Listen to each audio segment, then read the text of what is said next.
Unmasking history. History is fascinating. It is full of stories, but not all stories are true. Some popular tales are myths. Myths distort our understanding. Accurate history matters. It helps us learn from mistakes and prevents repeating them. Myths arise from various sources. Sometimes they embellish real events. Other times they are fabrications. Myths can be persistent, passed down through generations, reinforced by popular culture. Debunking myths requires examining evidence. We must consult primary sources. Analyzing these separates fact from fiction. Uncovering truth is enlightening. It offers a new perspective, deepens appreciation for history. This video will debunk 5 popular myths.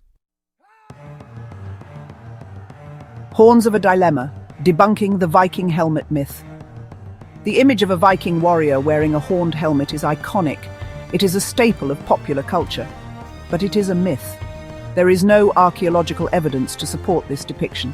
Viking helmets did not have horns. The myth likely originated in the 19th century. It was during a time of growing nationalism and romanticism in Europe. Artists and writers began depicting Vikings with horned helmets. This imagery captured the public imagination. It became a popular symbol of Viking ferocity. In reality, horned helmets would have been impractical in battle. They would have been heavy and cumbersome. They would have provided easy targets for opponents. Viking helmets were typically made of leather or metal. They were designed to be lightweight and protective. The horned helmet myth is a reminder that historical accuracy matters. It is important to be critical of the images we see in popular culture. We must be willing to question assumptions. A Naked Truth. Lady Godiva's Ride Reconsidered. The story of Lady Godiva is legendary. It is said that she rode naked through the streets of Coventry to protest her husband's oppressive taxes. While Lady Godiva was real, the naked ride is likely a myth. There are no contemporary accounts of her ride. The earliest mention appears centuries later. These accounts are often contradictory and unreliable, likely based on legend and folklore. The story may symbolize her charity and advocacy for the poor. We must be wary of stories that seem too good to be true.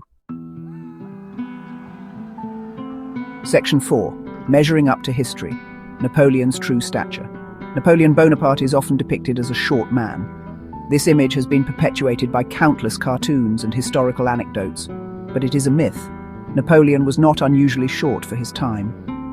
The myth of Napoleon's height stems from a confusion of measurement systems. French inches were slightly longer than English inches. Napoleon's height was recorded as 5 feet 2 inches in French units. This translates to about 5 feet 7 inches in English units.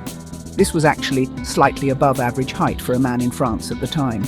The myth of Napoleon's shortness was further fueled by British propaganda. During the Napoleonic Wars, British cartoonists often depicted Napoleon as a diminutive figure. This was intended to mock and belittle him.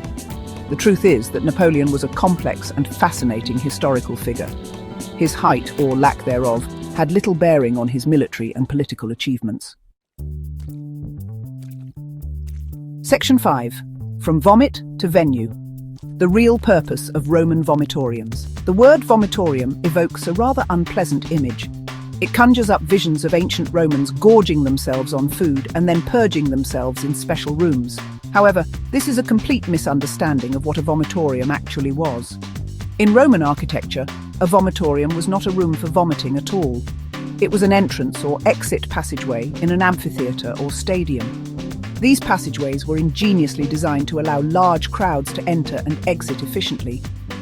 The word vomitorium comes from the Latin verb vomitare, which means to spew forth.